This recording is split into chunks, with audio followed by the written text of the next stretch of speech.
All right, cherubs, thank you for joining me once again. Let's look at something interesting, something that's topical, something that people have been going on at me about to do. So here we go. We're going to have a look at Nick Norwitz and his reaction to the lean mass hyperresponder study, which came out recently. So, unrehearsed thoughts as they come. Here they are. Good morning, everyone. We are about 2 days out from the release of the Keto CCTA baseline data from that study, which was presented by Professor Matthew Budoff at an academic conference. And as expected, the data dropped like a hammer. Yeah, it will have really hurt the theologues, those who are devoted to that church of thought around lipids, the hypothesis around lipids and heart disease, which is false. At least the scientifically correct statement at this time is the lipid hypothesis is called a hypothesis precisely because it is not established. There is no established causal mechanism between lipids and heart disease, which has always annoyed them a bit. They've even published at least one study claiming causality and using the word causality without any data that can actually inform on causality. It was incredible. But now, with the LMHR stuff, what we've got is a sub-cohort of people identified by sharing specific phenotypical traits, shall we say, and we have data from this study that suggests that, A, these people are consuming a diet very poor in carbohydrate, relatively much higher in fat, and particularly saturated fat, than what they who believe they know the best for us would have us do, that they are lean rather than overweight, this particular cohort or sub-cohort of people, and that they are expressing pretty much no sign of heart disease. Interesting. Another associative study, it's all it can be. There have been pretty good attempts at controlling the subpopulation, but short of locking people in laboratories and regimenting their entire existence for a significant period of time, the use of the term control trial is probably a bit disingenuous, because it should really be called a sort of maybe controlled a bit study. That's for another day. Make some progress, Nick. With a enormous reply. It's actually been quite overwhelming. There was a point at which some of the squealing and crying from that side of the fence has been quite amazing, hasn't it? Nick's got a couple of examples in his video, I believe, so we'll leave it to him. Social media was crashing my computer because there was so much traffic. To be that popular, Nick. How do you do it? I'm not that popular. Millions of views, commentaries across multiple platforms. And overall, it's been incredibly positive. I can't tell you the number of emails and DMs I've received saying, wow, this is revolutionary. We're really interested to see how this story develops. Okay, it's really useful, Nick. It's a good chunk of data on a particular subpopulation of people identified arbitrarily, but the associations between good cardiovascular health, or at least absence of disease process, if that's any different, and eating a low carbohydrate, high fat diet in that group of people, clearly not contraindicated for the reasons that we've been told for years and years that it is contraindicated, absolutely factually. Tee-hee. So, revolutionary? Okay, I get the excitement. I really do, Nick. I understand the excitement around this. It's a great thing that we have some pretty good data to pretty strongly refute the claim, the universal claim of the lipid hypothesis with regard to its association, relationship or potential causality with heart disease or otherwise. Cool. I'll steal from my friend Dave Feldman, my friend and colleague Dave Feldman, who put it the other day something like, data can be pivotal without being deterministic. And what does that mean? I mean, I know what the words mean, and even if I didn't, I could go and look them up and try and construct the construct there that you've just given us, Nick, and I wouldn't know what the point is that you just made. Just purely FYI. What? And that's what I see these data as something that really just is shocking to a lot of people. Or those that have a theological belief structure that would require them to find that shocking, yes. And makes you question what you think you knew. If you're one such theologue. I've known all along that the lipid hypothesis is false. And opens a discussion rather than closes it. This is the beginning. This is not the be-all, end-all. This is not deterministic. But this... Again, it's not the beginning, Nicholas, because science has been around a lot longer than either one of us has been alive. This is a step along the way. Okay? I know I'm being pedantic, but that's me. That's my persona here on the interwebs. That's how I get people to click on my videos, because it seems like people don't really want to be educated without some kind of hook. So, there you go. This is pivotal. Now, amongst the overwhelming positive replies, there have been detractors. Really? Who have had an emotional response to the data. That's the only kind of response you'll get from a theologue, an anti-scientist. And I know you're going to start naming some names, so I'll let you. I want to highlight a few of these. Now, I'm not going to go through all of them, in part because I don't have access to all of them as I've been blocked by certain individuals. That's the other thing they do as well. If they can't assail your argument... Wink, wink, nudge, nudge. But I kind of class them into two groups. There are responses that just reveal how ignorant the commenter is of either the study design or just the population being studied. Or indeed, basic biochemistry, physiology of the human existence, nutrition science, medical science, or any other related fact of these people. They are theologues, Nick. They are anti-scientists. They are pretenders. And then there are those who, stoop a step lower and really start attacking. Some of them are children. Attacking individuals, members of the study team. So let's go through a few examples just to highlight them. One physician replied that the study wasn't ethical because it was a clinical study where patients must raise their LDL levels to levels where any recommendation guidelines in the world would indicate they need for pharmacological treatment. Right, so the fallacies there are the begging the question fallacy, i.e. that the lipid hypothesis is correct when it demonstrably is not, and the appeal to authority fallacy, suggesting that the guidelines set in an opinion statement by some self-claimed authority are somehow valid and have veracity in science, which again, when you investigate, you find out fall short on that one too. And that's the level of the argumentation of these anti-scientific pretenders. Beg the question, appeal to authority. Personal incredulity fallacy comes in often as well. I wonder if that'll turn up. This is just a... Oh, and Dunning-Kruger drips from every pore as well of these individuals, most of whom, as I say, are children who probably ought to be doing their homework. Blatant mischaracterization of the study.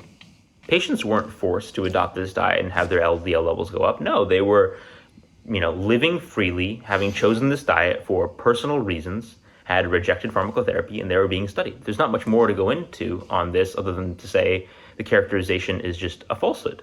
It's just stupid, inane, ridiculous, unintelligent nonsense from an anti-scientific pretender and a theologue. Just because that person holds a medical qualification, it doesn't mean that they're actually rational, sensible, or scientifically minded. In fact, it probably means they're unlikely to be, for the most part. Some doctors break that mold, break that training. I know a couple of good examples. Doctors Chafee and Baker come to mind immediately. Dr. Dr. Berry, of course. But most doctors wouldn't have a clue, would they? Okay, what's next? But we can move on. The examples that I find maybe most amusing are those from individuals who just refuse to, even listen to the basic definition of the cohort that's being studied. Not just in this study, but in the 5 or 6 papers that have preceded this.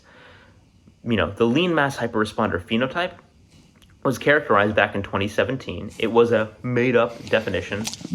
Characterized, interesting. A made-up is actually closer, because what Dave did is he conceived in his mind of a special population of people who are not placed at risk of heart disease by high cholesterol levels, particularly the LDL variety.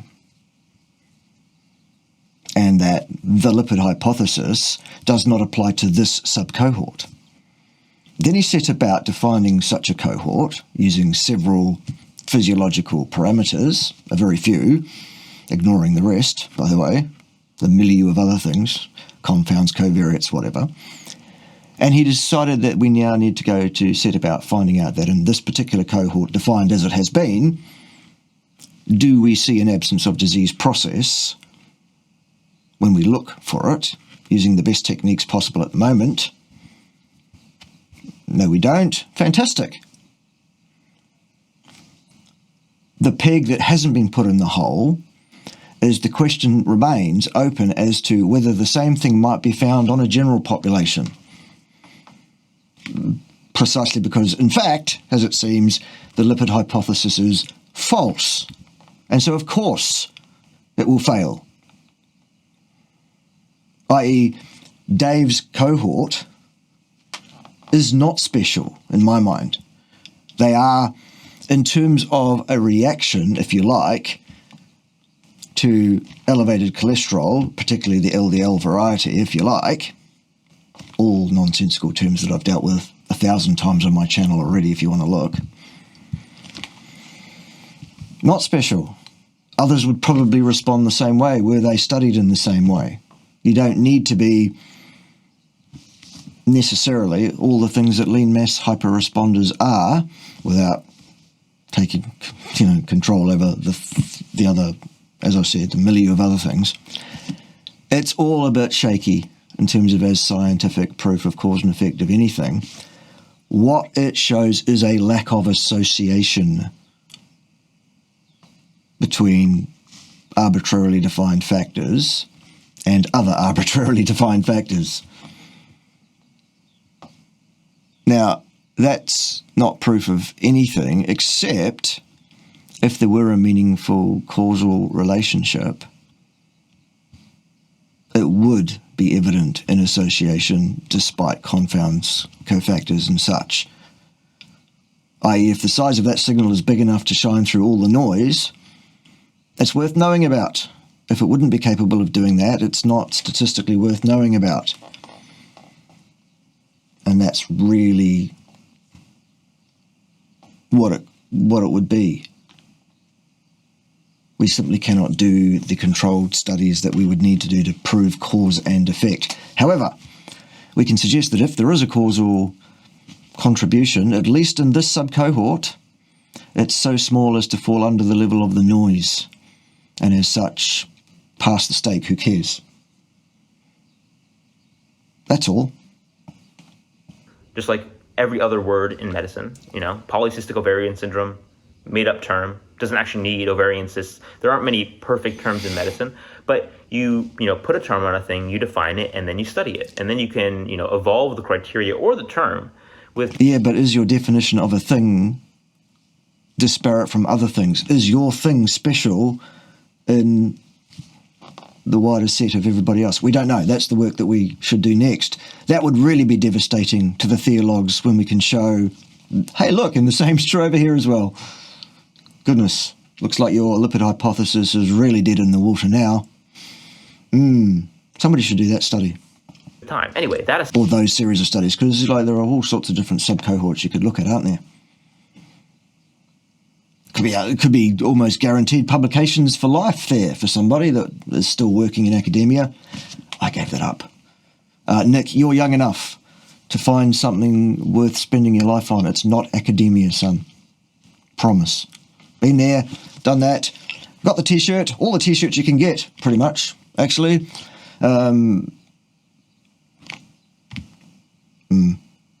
You could do better than academia. Aside, the point here is, take lean mass hyperresponders. There's a very clear definition. It's very simple, and it's based on 3 cut points. There you go. Ignoring every other factor in the lives of these people.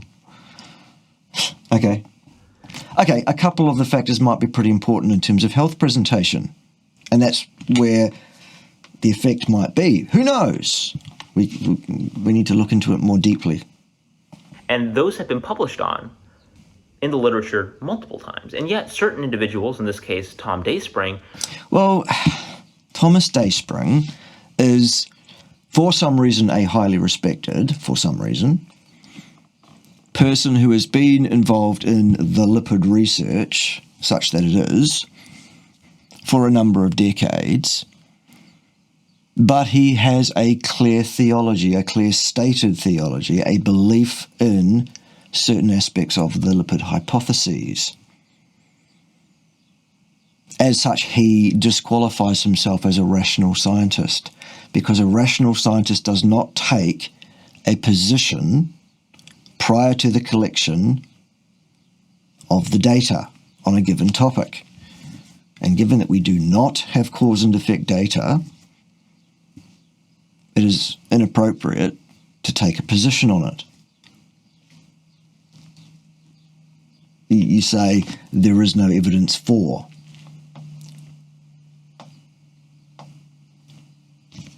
Okay, anyway, what's next? Repeatedly want to go after the term itself. LMHR is meaningless. It's made up by folks with no cardiovascular education. Which is correct. However, only someone who is mindless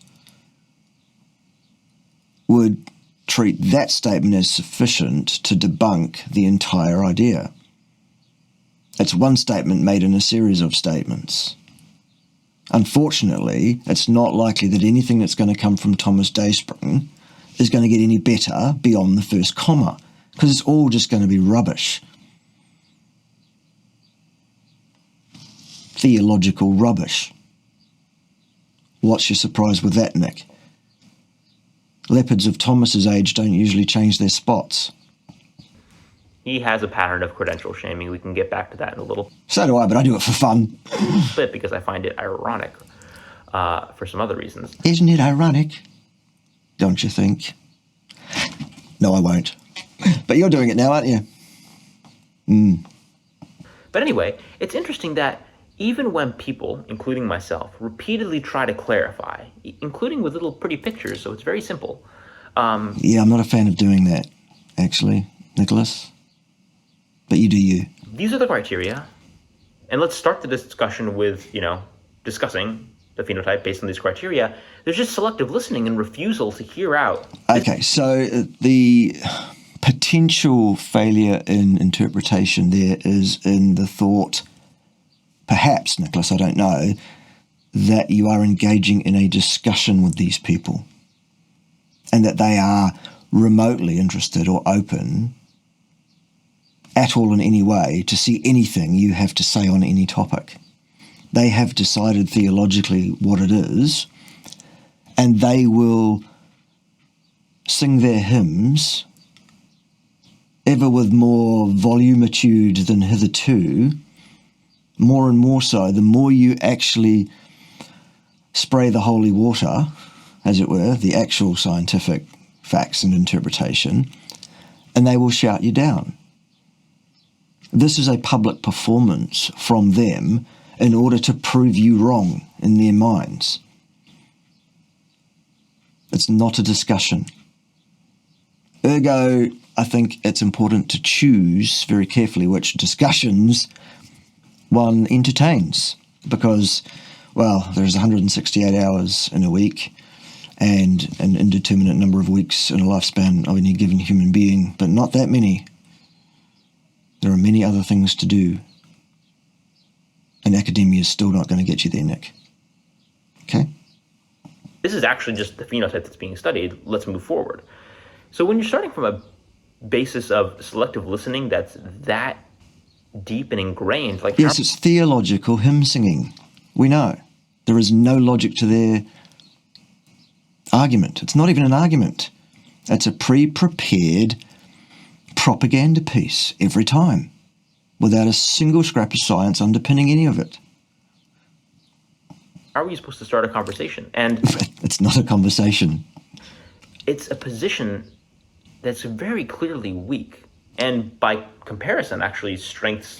Yeah, but these people rely on the support of the masses, that part of the masses anyway, who do not have the intellectual capacity to see how weak their argument is. They are impressed by appeal to authority. I hate thinking, let's leave it to the government, for example.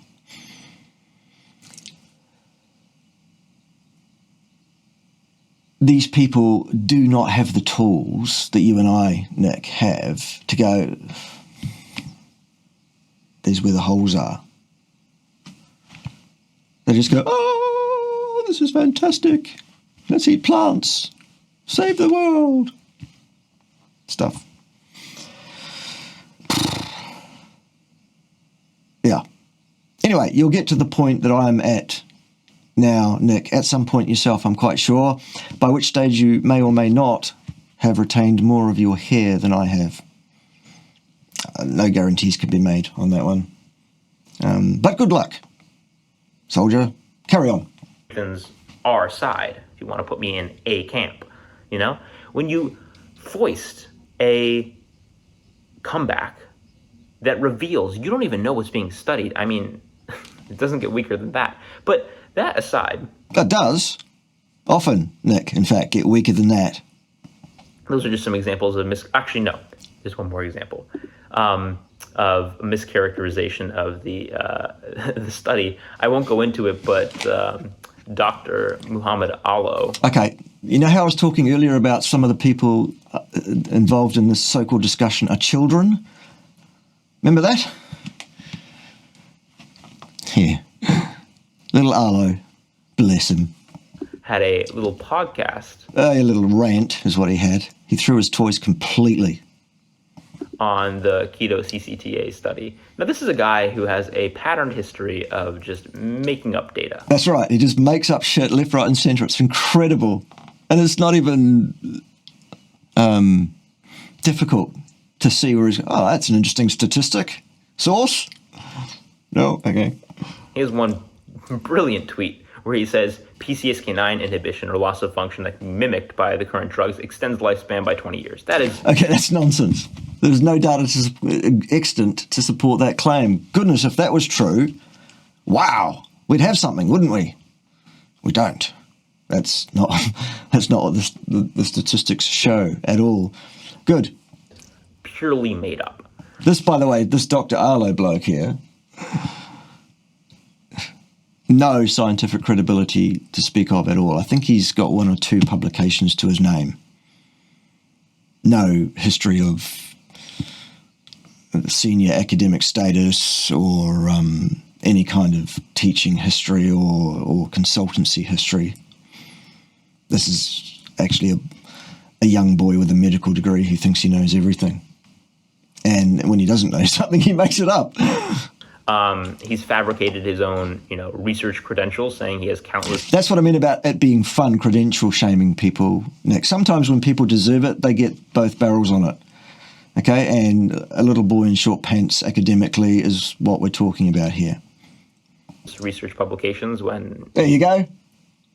2 documents in the name of one Muhammad Alo published in the literature. Countless research publications, it says. Good. Countless. 1, 2. Finished. He has 2. So unless you can't count to 2, countless isn't 2. Yeah. There you go, Nick. You're on board. You're on board now, Nick, with the credential shaming. Now you know how it's done. Good. And why it's done. Isn't it fun? a cover of this lean mass hyperresponder study.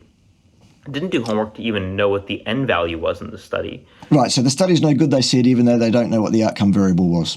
Didn't do homework to, distinguish really between the CAC and the CCTA, basically front-loading the entire podcast with, this is all about CAC. Which it wasn't, because also they had the soft tissue assessment done as well in the background, as Nick is alluding to. So if they'd read the paper, they'd have known that objection had been dealt with already by the researchers in their research design. Good. Before making a little pivot later, but, conflating the CAC as the main endpoint with the CCTA findings.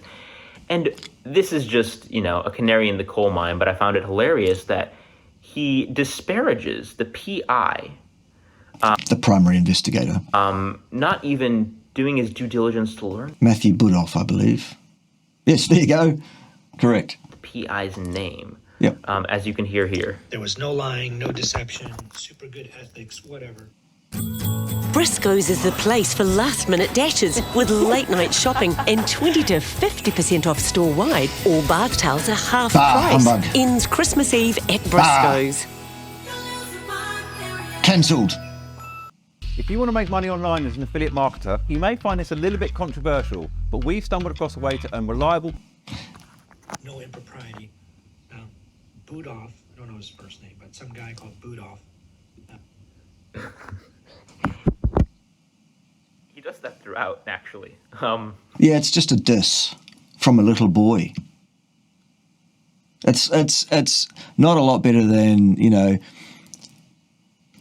baiting someone to take a swing at you behind the bike sheds after school. It's pathetic. We get it. Budoff, some guy called Budoff, didn't know Dave's name. It's just embarrassing, honestly. For him, yes. And unprofessional. You're going to go through the effort of making a podcast covering something, and you probably want to learn the PI's name, which is just plastered on the title slide if you watch the actual presentation.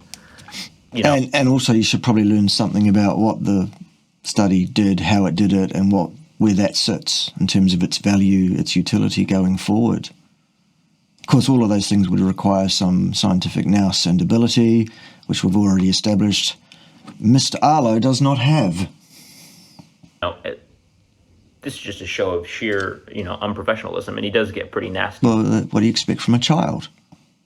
I do unprofessional, at least when I do unprofessional, I do it for comedy, and it's funny. It's a character acting role.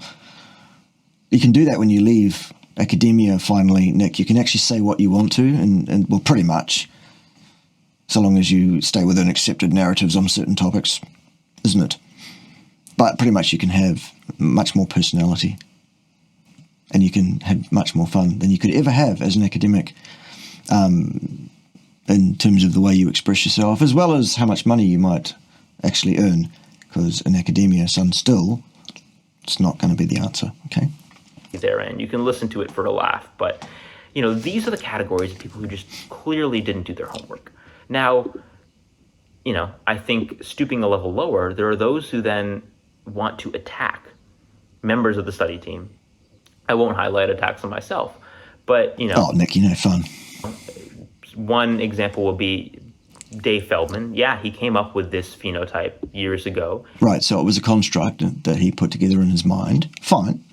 And he's been incredibly persistent in trying to get data on this understudied population, the lean mass hyperresponders. Well, fine. So it's interesting to see people like here, Michael Albert, MD, the story behind Keto CTA, how Dave Feldman stopped at nothing to validate his personal diet preference. Okay, so there's nothing there but opinion. Who cares? Scientists are interested in empirical data sets.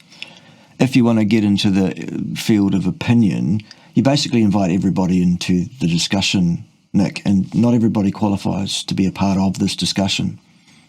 That's the problem. Opinions are like assholes, Nick.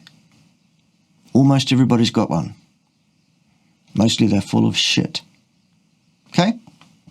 Should it be made into a movie? Well, actually, it is being made into a documentary, so thank you for the suggestion.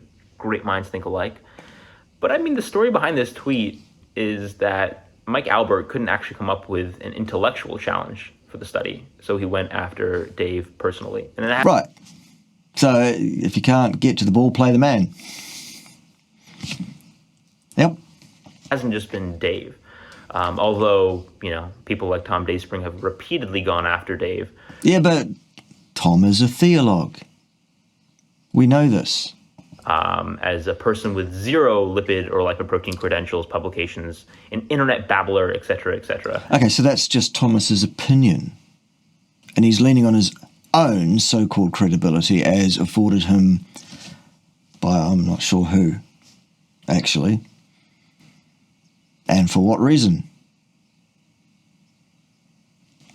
But at the end of the day, it does no damage to anybody because it's just this man's opinion. Do you see how there's no data there, Nick, at all in that sentence? There's no reference to data, and data is how scientific empiricists do things. So, okay, an opinion, good. But it goes deeper. People attacking the co-author Karam Nassir, who I think has been very reasonable and talking about clinical equipoise, presenting data to help, talk about tailoring. Right, so ad hominem attacks is what you're talking about here, Nick. Fine, there's nothing new in that. They've been going on a long time and they'll probably keep going on ad infinitum. Treatment for individual patients based on functional measures of existing plaque rather than having a one-size-fits-all for all patients.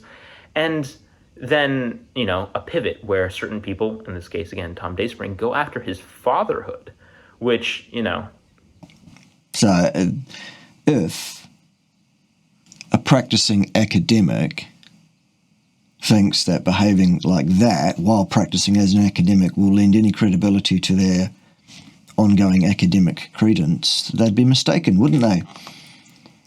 I pull off all kinds of crazy stuff myself on my own channel. I say all sorts of things that I never would have said while practicing as an academic, Nick. Sure. But if you choose to stay in the game, you've got to keep playing by the rules, and I think Thomas is outside the rules there. Don't you? I think you do, because it's what you're alluding to. But, wow, that's... Okay, if anybody wants a reason to take Thomas Daysprung down a rung or three, you can use that if you like. That's stooping pretty low, especially when you haven't bothered to learn what a lean mass hyperresponder is. All this, you can see I'm a little bit punchy and giddy, because what these people think they're doing is trying to diminish the study, undermine its credibility. That's right, that's what they think they're doing. But they're not, are they? Because they haven't actually been able to get anywhere near the ball, the actual idea that's being thrown around here. They've been hacking away at legs because they can't get near the ball. It's funny as hell, isn't it?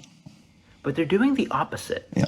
By presenting such a weak attack, attacking individuals, not knowing, much about the study at all, as demonstrated by your comments and tweets, you're just creating a straw man for the opposition.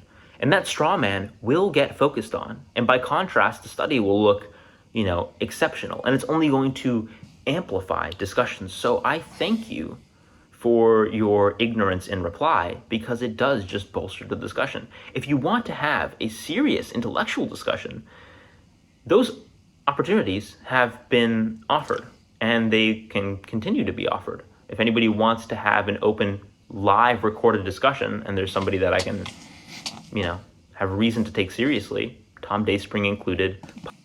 Oh, you've just taken yourself down a rung there. But okay, I would understand why you would be happy to actually talk to him. Pablo, Peter Attia, we can have this discussion. Peter Attia, another ridiculous theologue.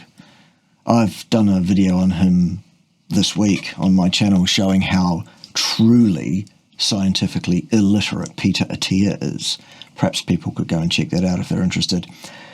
Nick, you and I could also have a very interesting discussion, I think, if you'd like to. We'll probably agree on most things, so it might not be too terse, but it might be very interesting as well. If you're open to it, let my people know. These are my people. Or you could just send me an email, something like that. Discussion.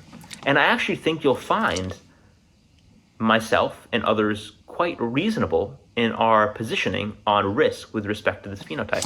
Interesting, because I'm yet to see too much evidence that there's anybody, really, in the scientific fraternity, for want of a better term, currently, who is able to accurately describe how poor the use of the word risk is in existing empirical models. Risk is a cause and effect inference. It requires cause and effect data to underpin it. Such is non-extant. End of discussion on that. No, these studies do not inform on risk. They don't even inform on association, because the actual associations observed are ignored in favour of adjusted, i.e. fabricated observations that were not even observed. Great science, lads and laddises, or anyone of any other denomination, including pine trees, attack helicopters, and small yellow teddy bears. Okay? No, risk should not be a word that is thrown around here. Not without underpinning empirical evidence of cause and effect mechanism. We have not said, nobody on the research team has said, that LDL is not causal or necessary. But hang on, Nick. Necessary? What does that even mean? Necessary? Are you saying that heart disease cannot develop if LDL is absent? Is that the cutoff? Absence, or is it just a low level that this would be associated with potentially?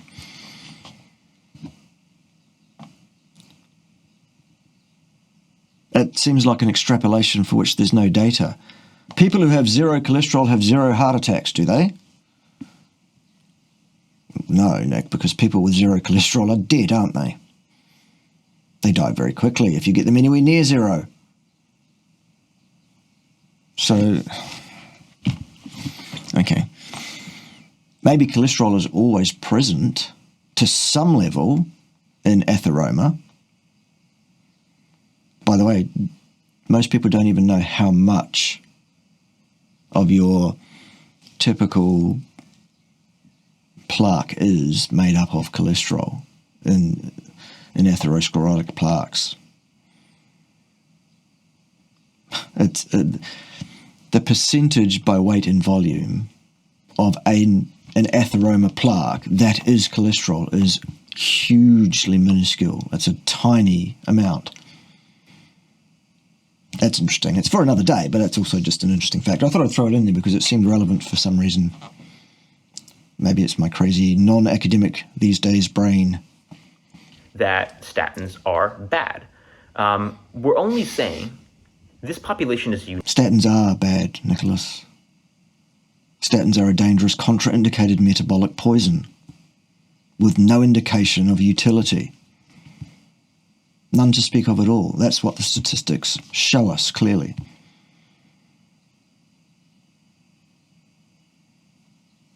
Unique and deserves to be studied. And at the present time, we don't know for a fact that they are at increased risk or how they might compare. We don't know anything about risk at all because risk is a cause and effect statement, and there is no data to underpin a cause and effect relationship between any of the lipids or their lipoprotein carriers or any fraction of those, or any particular protein associated with any fraction of those either. None of these factors have been causally associated, ergo the word risk is off the table. It does not go in this discussion. Nicholas. Grr. To other persons with similarly elevated LDLs but from a different etiology. You know, the distinction between lean mass hyperresponders and FH, which people like to conflate, but they are distinct. In what way are they distinct? Nicholas, tell us. So all we're saying is we don't know. This needs to be studied. Okay, fair statement, but you still didn't tell us what the distinction was. Now, you can try to fabricate your own caricature of our positions. Yes, it's called a straw man, as you've correctly identified earlier. Anyone with more than 3 brain cells won't fall for that, Nick. Relating it with the internet babblings of, random trolls you select out. But if you want to, have a strong position, a voice in this a dialogue, an evolving story, then you need to take seriously the data, the arguments that are being made, do your homework, be open to a discussion, be open-minded, rather than just shutting things down before, digging in and even watching the 20-minute presentation by the PI.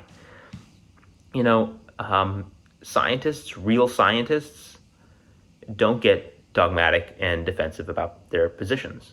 Ooh, Nick, that's a statement that you'll find to be incorrect the longer you remain in academia, in fact. Sorry to tell you. There's no shame in being wrong. Again, you're clearly yet to learn how it actually works in academia, Nick. Woo. And those who like to consider themselves scientists, but, are more priests, they're pretty easy to identify. Yes, agreed. By those within the scientific community. So I'll leave that as my last pokey, provocative thought. But, do better, don't do better. You do better, we have a productive discussion. You don't do better, then, again, just by contrast, these data are going to look, superior to the counter argument that LMHR made up, or, the fabrication. Well, they are, though, Nick. That these are patients that were forced onto a ketogenic diet. That's why we need data on a general population, which will probably come out similarly, I would expect. There you go, there's me preempting. I can do that these days because I'm no longer a working scientist in the field of doing experiments and things and being an academic anymore. So anyway, we are 2 days in, and this is the tip of the iceberg. This is an inflection point. This isn't the end of the conversation. This is forcing the conversation. No, you can't force a conversation, Nicholas. A theologue will hear and listen to what he or she feels happy to listen to. No amount of evidence, veracity, correctness of your statements, or clear indications of the fallacies in the opposing theology will make a dent until they are ready to listen, which these people never will be, Nick. The battle that we fight out here is for the hearts and minds of those people who maybe don't have the resources to get this cleared away in their mind without some help from people like yourself and myself, Nick. And we help those people off the fence to the right side. The correct side, just to be clear on what I'm saying there. The side on the side of correctness, veracity, and utility in the universe that we actually find ourselves in. The side that isn't spouting a mindless theology.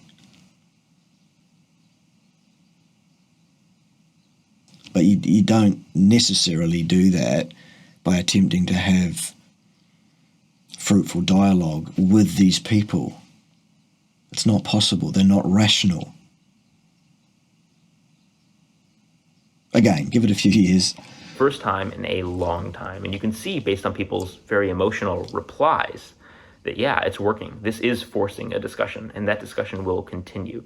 This wasn't an explosion like a grenade. If you mean by forcing discussion, Nick, if you mean what it's doing is punching a hole through their self-claimed we have causality pinned down here and there's nothing to discuss anymore argument, then yes, it's blown a hole in that protective shield. A big one. Absolutely, yeah. But you're still not forcing a discussion. This is like napalm. It's going to be a slow burn, a slow, long burn. So enjoy and watch the space. All right. Good. All right. Thank you, Nicholas. Good to hear what's being said by the other side. Nothing of any value whatsoever.